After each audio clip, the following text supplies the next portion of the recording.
Hello and welcome to the show. For today's Extreme Rallycross build, I have got the Meyers Manx, essentially the beach buggy, and I'm going to be giving it a very powerful engine and then hopefully going to try and keep control of it. Now this isn't going to quite have the same ludicrous horsepower figures as some vehicles can get in this game, but it's power to weight ratio that we've really got to keep an eye on with this one, because it doesn't weigh, well, anything really. To begin with, 1,235 pounds. Now our three engine options are all heavier than the standard, but significantly more powerful. We can have the 3.3 litre flat 6, a 2 litre flat 4 turbo, or the turbo rally engine. Now, these two do not get a massive amount of power. The Turbo Rally engine sadly doesn't get any more power than it ever has done. The Flat 4 Turbo, the 2 litre one, doesn't get a huge amount of power. The Flat 6, I am hoping for some decent power from it, but we're not going to be seeing the, 1,500 horsepower from the Flat 6. I'm hoping we might see a little bit more power from it than we've got in previous Forza games, but we will have to wait and see. As per the rules of this series, the beach buggy cannot be drivetrain swapped, so it is going to be rear-wheel drive. Let's try to figure out what we can do with the front. We want some downforce, really, so we're going to go with the Forza part, even though it looks quite an interesting way of doing a front splitter. Oh, please have a crazy wing. Please have a... Ooh, that's quite cool. Or we can have... Oh, we can't have... That's quite neat, actually. I do like the sort of the roll cage we've got going on there. It does give us some downforce, but you can see the difference in PI. It makes and why I'm going to be going for fairly simple spoiler. What else do we have in the way of bits and pieces then? So we can have... Oh, we can kind of remove the... Okay, we can remove that bar, or we can have like a much beefier box around it. Is that beefy? Okay, the beefier box isn't lighter, but it does increase the PI by 1.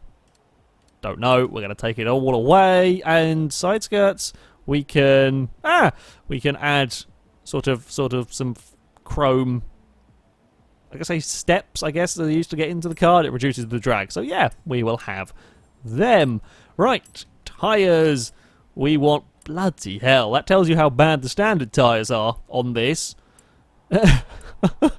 That's a serious PI gain going on there. We're wanting the off-road compound tyres, because while actually not too bad, our front tyres, 235s on there, and the back we're going to get 2.7. That's actually pretty good.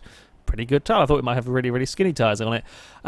Yeah, while the course we're running around is half tarmac, half dirt, we lose a lot less time with rally tyres on the tarmac than we do with race tyres on the dirt. So yeah, these cars are going to be fitted with the rallying tyres. We'll go through with all of these bits and pieces as well for the vehicle. I was curious if we're going to have any weight reduction. Apparently there is still more weight to be taken out of the buggy. I'm also curious as to what the roll cage is going to look like.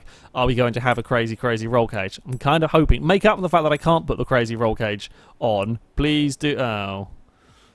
No, we don't see any. I guess, yeah. I'm guessing the chassis reinforcement is going on, well, lower down in this, not visible. That's disappointing. I guess it kind of would be two parts doing the same thing on here. We can take 86 pounds out of it. Wow. Ooh, weight distribution's going to probably play a big part in terms of handling as well. This thing is going to be interesting handling, and I'm quite scared it might try and wheelie at some point. I don't think we've quite got the power or grip. We don't quite have sort of the grip from the drag slicks to really be wheeling the vehicles on here. PI wise, this might end up out roughly a similar sort of PI as we saw from the Sandman. It's probably going to be a little bit higher because I think it's got a little bit more. It's got a lot more in terms of tyre width. I think we might have a little bit more in terms of control. Yeah, we want the power still going on here. Lost 2 PI with those last 2 upgrades. I guess we can make it back with that. Well, made 1 PI back. So power-wise, it is... Actually, that's a little bit less than we saw from the flat 6s. Yeah, I think we saw about 800 horsepower from the flat 6s in Motorsport. I believe I'm writing saying that. So we're quite a low-powered engine, in all honesty, for this, but you've got to bear in mind here the weight of this beach buggy. That is a humongous power to weight ratio we're talking about in this, and also very, very interesting weight distribution going on here. So yeah, not quite sure how it's going to drive. Hopefully it's not going to try and murder me, but there is absolutely no guarantee on that one. So, it is to the North Plains Scramble Circuit that we bring the Manx. It has got 6 laps around here to try and go faster than the Holden Sandman. A 103.6 is the target time to beat. I have no idea if we're going to have anywhere near enough controlling. The Holden was very, very sideways and had no traction, but it was surprisingly controllable when being sideways. I fear that that might not quite be the case with this because of, well, interesting weight distribution and so on. It's actually not too bad. Not too bad. We're very, very wide through that first corner. Whether we're going to be seeing... Yeah, I'm about to talk about wheeling. It's not lifting the front wheels fully off the ground, but it's lifting them enough up to unload them, and that means I don't have very much in the way of steering. That is something to watch out for. Despite it being rear-wheel drive, not having the largest of tyres we've ever seen, it's actually doing pretty well in terms of putting the power down. The plus point of having the engine at the back, of course, all of the weight is over the rear wheels. That's good for traction, not so good for handling. How are we going to deal with this jump? Ooh, that's a little bit of almost front flipping our way through. If we time that wrong, I think we can front flip our way through the river. Not that we want to be doing that particularly, because that is not going to be conducive for a good lap time. And then as we go to put the power down, the front's wiggling around in the air and we lose all steering and kind of just go in whatever direction the car is pointing. And we have a big twitch around the final corner. Oh, we're going to end up in a wall if we don't back off through there. So we're going to get ridiculous speed, 150 miles an hour down towards turn 1. Jump on the brakes to make sure that we get all of that under control. Try and straight line the chicane there as much as you can. I was a little bit too wide almost through that first corner, and then we have this horrible, horrible hairpin. Yeah, you've got to be really slow through that corner. We do not really have a great deal of turning in the Manx. We will get it stopped up here.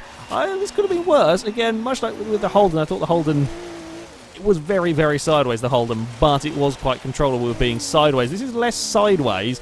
I thought we could potentially have more issues with the handling of the buggy. It's not doing too badly. It's not doing too badly at all down this course. You do have to wrestle the car about a little bit and still got to be quite careful in places, especially out of this final corner, trying to line it up neatly for this run across the finish line. There we go. Floor it at 105.2 from the Manx. I feel like we can probably do better than that. Okay, now don't get on the power too soon around here. So don't get on the power too soon around there. Straighten it up for the chicane. Oh, I tried to... I tried to go once we were out of the chicane and the front wheel was just up in the air and I can't stop the car from pulling to the side when it's doing that. Second gear, I think, is going to be wanted for the run up here. Again, get on the brakes, try and be nice and smooth and don't excite the car too much through there. Oh god, where am I going to find lap time? Where am I going to find lap time in this? Oh Christ, that's an interesting line to be taking and not a good one either. Okay, well, I kind of just booted it up towards the jump and we got sliding, and I haven't quite got the control when we're... Again, it's having the front of the car wiggling around up in the air. It's doing it once more. That is giving the Manx some grief here.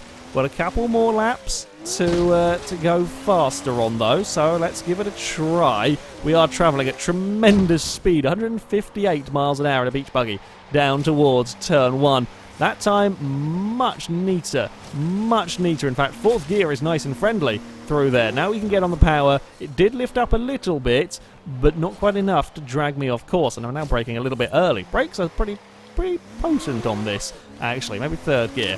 Third gear will work up this next section. Carefully does it once more. God damn, this thing is... if you can get it on that fine line, it's actually doing okay.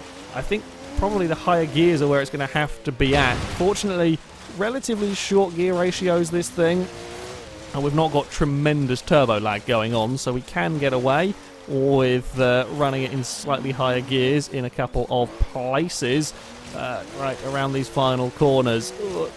Now try and straighten it up for this jump. It wasn't very straight, but it made it across. That's more like it, a 102.8 from the Buggy. It's 150 miles an hour. That was, yeah, we caught the jump all wrong. I'm on the brakes. We are going to get it stopped. That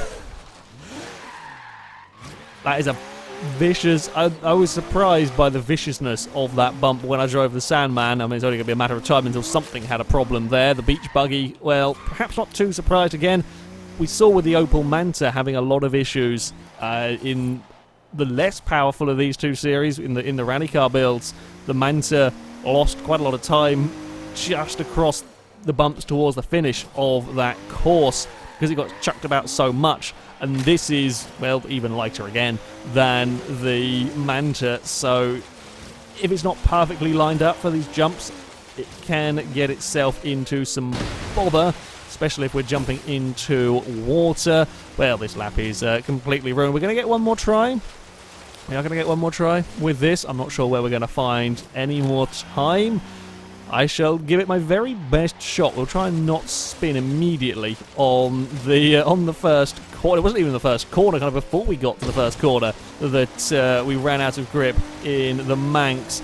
Definitely fourth gear is a nice gear for some of these higher speed bits. Oh, good God, that's not there. That's on the limit, and that's not very friendly on the limit at all down there. But we have made it through. I should have had it in a higher gear, I think, on the exit of that chicane. It's just, again, it's so bloody much to think about in these cars with all of the various demands. I was so preoccupied trying to make sure that I survived turn one that I didn't really get the exit of turn one particularly well, but never mind. Go back up into third gear. I'm trying to stop exciting it, stop it from lifting the front of the car up too much. Across the jump we go, a little bit skew whiff, although we have got away with it. I'm not sure it was quite as neat again as that previous lap. Track the car in, carrying okay speed through this section. I've got to be so careful though with going near that throttle. I'm not sure we're going to be any faster here as we jump our way towards the line. Oh, got a big bounce on the landing, and I don't think we were going quicker anyway as it's yeah, just turned around. Well, the Manx is as interesting to drive as I expected it would be. 160 miles an hour down towards the first corner is pretty damn crazy. Get the gears right and, yeah, don't have the front end lifting up and it can turn okay, but you are constantly fighting to keep the front of the vehicle on the ground because, yeah, it does like trying to wheelie, as you can imagine, with, well, the big old engine at the back. Still, having said all that, it goes quicker than the Holden. It is just over half a second faster than the Holden. In fact, going to the top of our Extreme Rallycross table. Now, though, it is time to find out just how quick this will go in a straight line, and I think that might be quite a scary prospect. While the Manx managed to beat the Holden at the circuit, I suspect in terms of straight line speed we're not quite going to be up there. The Holden had, well, almost 1,000 more horsepower than this vehicle, and I suspect it will have been, despite, well, quite ridiculous as it is, a bit more controllable at high speeds. This, I have quite a lot of fears as to how on earth it is going to handle trying to do. I'm hoping 200 miles an hour. I think if we can get 200 miles an hour plus out of it, that would be a pretty damn good showing. 194 it reckons at the moment, so let's remove the aero, see if that is going to give us a 200 mile an hour. It does reckon 200 mile an hour plus. Now, the gear ratios on this do seem very, very long to start with, so I'm going to try fiddling around with them, see if we can get 201 does seem to be about the reasonable limits of the Buggy. Yeah, it's not gonna get much more, so probably gonna want a little bit longer in terms of gear ratios just to kind of limit the wheel spin a little bit. 201.7, that seems good enough to me. If I can get 200 in the Peach Buggy, I'd be pretty happy with that if I can keep control of it at 200, because of course we are on the motorway for this. There will be driver tars, there will be AI traffic getting in the way. Please don't change lanes like that, Fiat. Not when up. Jeez, we were almost at 200 miles an hour before we got to the corner. Okay, I think 200 is going to be eminently doable in this. That is ridiculous acceleration we have going on. Oh, I've got no turning whatsoever. Yeah, the acceleration is just incredible in this, but that's because of the power to weight ratio, really. Oh, squeeze between the ute and the motorway sign. Go, Manx, go, while there's a brief bit of space with wheeling at 198 miles an hour. Come on, 200.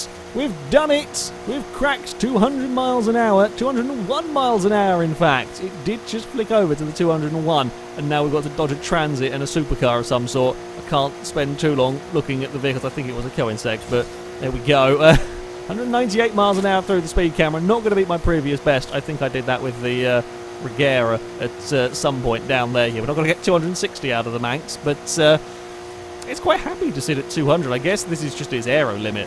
It's just, it can't cut through the air anymore, and yeah, we don't have the ludicrous levels of horsepower as some vehicles in this game now. Still, I feared it might be a little bit more uncontrollable, a little bit more unwieldy. It does like bouncing up a little bit. You know, there's been a couple of moments where the front end's gone very, very light, but it hasn't wheelied wildly out of control. It could have done. So yeah, we are going down the motorway. Oh, though that's quite scary. That's quite scary indeed, as we're now going to leave the dual carriageway part and get on the brakes because there's a Subaru in the way. Whoopsie. Well, we've finished the run anyway, so doesn't matter too much.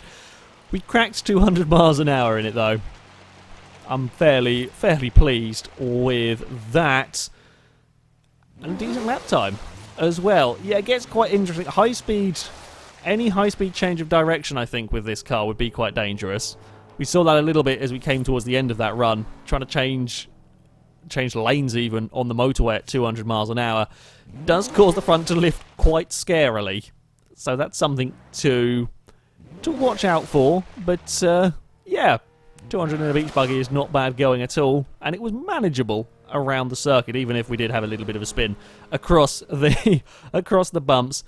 Anyway, that is going to be it for this video, guys. Thank you very much for watching, and until next time, goodbye.